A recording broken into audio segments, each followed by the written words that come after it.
Dressrosa is an island full of love, passion, and toys. But you already know that. You probably also already know that the Don Quixote family is inspired, their name is inspired by the 1605 and then 1615 novel Don Quixote. We all know that Oda loves to take inspiration from novels, world events, religious text, history, anything, and tuck it into his own story. I just finished reading Don Quixote and I want to talk to you about how deep these connections go. Spoiler warning for the novel, Don Quixote, as well as Dressrosa, obviously. Don Quixote is a middle-aged man who loves reading novels on chivalry. He loves it so much that he kind of abandons all of his life's responsibilities and just reads day and night. This muddles his brains to the point that he loses his sanity and can't distinguish reality from fiction. He decides to become a knight and go on knight's adventures. However, these adventures are fabricated in his mind. Things like seeing giant windmills and mistaking them for giants and going to battle them and getting pummeled when the wind picks up and the windmill turns and he is knocked off his horse and his lance breaks. It's a comedy, and it's hilarious, and you should read it, but it's also very themes driven. And as I was reading through Don Quixote, I was amazed at how much Oda seemed to pull from this text when he named this family after Don Quixote. The novel of Don Quixote is about many things, but one of the main themes is reality versus illusions, or the reality we make up in our minds. Don Quixote creates his own reality. He renames his horse to Rocinante. He gives a new name to his one true love, who he's never even met, and he renames himself. He invites a neighbor to become his squire and work for him, because obviously someday he's going to become someone with notoriety and wealth, and when that happens, he can give that same life to Sancho, his squire, as well. He's a man who shapes a whole new reality around everything he encounters to align with what he should have or what he's fated to be. I think the main themes of Don Quixote, it's very obvious how they correlate with Dressrosa, but there's also several minor themes that come up in the story. Stuff like classism, a critical look at the times that it was written in, and the fact that nobility oftentimes is far more focused on self-congratulation and on image and self-promotion over the actual good of the people. The fact that chivalry and heroism are these things to look up to, and knighthood is being a knight is sort of the embodiment of what a man should be, and presenting oneself with this demeanor and this exterior that you want the world to see you as, which Doflamingo certainly does have quite an aura that he projects. But it's also a book about human cruelty. Don Quixote, the novel, is very meta in like a million different ways. But one way is that this chunker is actually two books that have been bound up into one. And the two books were published 10 years apart from each other. And in book 2 of Don Quixote, of the novel, a novel about Don Quixote and Sancho has been published about them. And the characters within the book have read this novel and are responding to Don Quixote according to his legend. And the way they respond to him is, hey, funny guy do funny tricks because he's insane, let's poke at him. This comedy really turns very tragic in the second half. Book 2 spends some time honing in on the cruelty that humans are capable of. Don Quixote is a comedy wrapped in tragedy, and Dressrosa is a fun, happy, light toy island wrapped in some deep tragedy. Now, we could spend some time looking at some of the one-to-one comparisons between the novel and Dressrosa. Stuff like the fact that Don Quixote's valiant steed's name is Rocinante, or in chapter 30 of book 1 of the novel, there's a woman that approaches Don Quixote and asks him to stop everything, don't go on any more adventures, don't do your goals until you help me get revenge on this man who has wronged me. And it's all a lie and it's all a trap. And there's a lot of similarities between the character Don Quixote and Sanji, but we won't go down that rabbit hole right now. Or the fact that, especially in book 1, there are stories within the story. There are times where the main narrative pauses so that these side characters can step forward and talk about their love and their life and their struggles and their tragedy, and they just kind of end up being this weird narrative pause to give them their spotlight. He does this in book 2 as well. It's just he integrates it into the narrative much better in book 2, but it's still interesting. So we could do that. We could do that for a while, actually. But more importantly, I want to focus on Doflamingo, Don Quixote, and his parallel with the story of the novel. So in the novel, Don Quixote's first expedition, his fantasies shape the way he views life, to the point that when Sancho, or the expeditions themselves,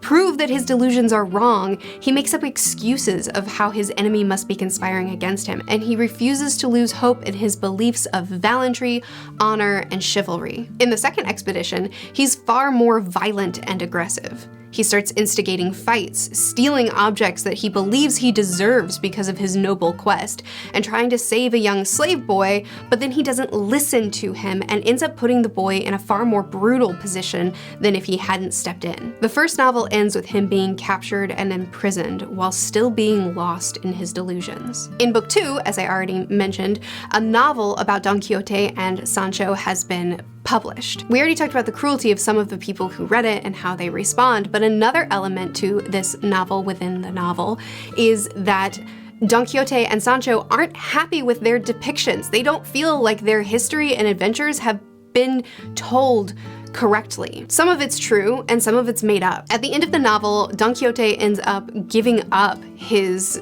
beliefs for chivalry and the honor of knighthood, renouncing all of those things that he's dedicated his life to and dying in his sickbed.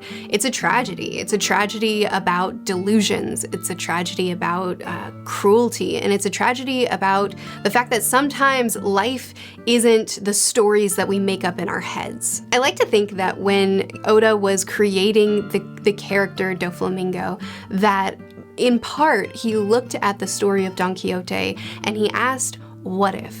What if, in the end, he didn't give up his delusions and give up his code of honor, but instead he held to it more tightly and he said, I will create this reality. Much like we saw in Don Quixote's second expedition when he turned more violent, but more. Now he steals reality from people, making them forget what's true and what's false. He becomes a puppet master where he controls the fates of life, both in his country and globally. He traps the whole country in a cage, both physically and metaphorically. He creates his own reality where people believe what he wants them to believe, manipulating them to live within the reality that he's constructed. Doflamingo himself says that the winners are the ones that decide history. In the novel, the history published about Don Quixote and Sancho is partially true and partially false, and the two despise that their story has been manipulated. Imagine if Doflamingo took this experience and learned from it. So the winners get to decide history?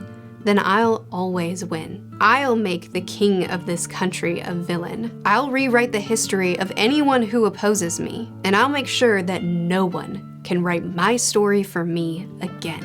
In Dressrosa, Doflamingo steals the memories of individuals and manipulates reality so that he controls it, so that it's the reality that he wants to see. His history, his fate, his future was stolen from him, and his response is to steal that from others and to make a reality that he can rule over, so that he can be the god of his country, but also so that he can shape this reality. Dressrosa is a country of love, passion, and toys, but really it's a tragedy.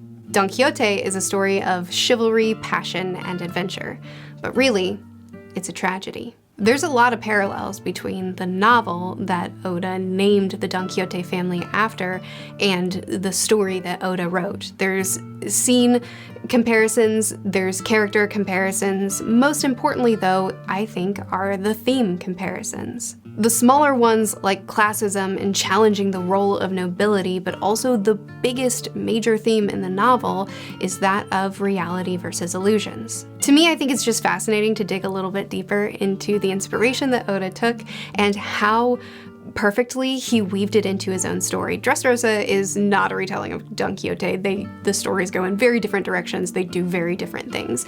But I love to see Oda have a story in mind and then to take this inspiration and weave it in so seamlessly that it feels perfect without needing to see the source material. But once you see the source material, the depth is just, it opens up. There's obviously a load of appreciation within the One Piece community for the amount of intentionality and depth and love that Oda puts into this story, but I thought it would be fun to look at it from a literary perspective and an appreciation for the depth and intentionality that Oda puts into the story, even down to the influences that he pulls it from. And there's a lot more. I mean, we really could have gotten into the nitty-gritty of it, but I didn't want to do a bunch of tiny little details. I want to do the overarching thematic ones because I think that that's probably more important. But if you like this type of video, please let me know, because obviously I like books, I like to read, and I would love to look at more of Oda's inspirations and dig into how it all ties in and how much Oda really honored the stories that he pulled from. So if you like this type of video, please let me know, because I would be so down with just fixating. My literary and One Piece loving heart is happy with this concept. And if you do want more videos like this, let me know what you're interested in learning about next. I will happily read those books and dig into all of this with you. Also keep in mind that this is the first time I've ever read this novel, so I'm not a master on the contents of it, and it's also been a little bit since I've read the arc Dressrosa, so if there are mistakes or misinterpretations in this video, please forgive me, but also please correct me in the comments. It'll be great to continue this discussion. And if you have anything that you want to add, any insight that you have on these connections, I would love to read more. I post videos every Monday and Friday on this channel, Tuesdays and Thursdays on my other channel, where I do weekly reading vlogs, reviews for books and manga that I'm enjoying. Check that out, it's always linked in the description if you feel like it. I also have a Patreon where I do weekly chapter readings if you're interested in that. But be sure to chat with me more about this in the comments. Thanks again for watching the video. I'll see you again soon. Bye.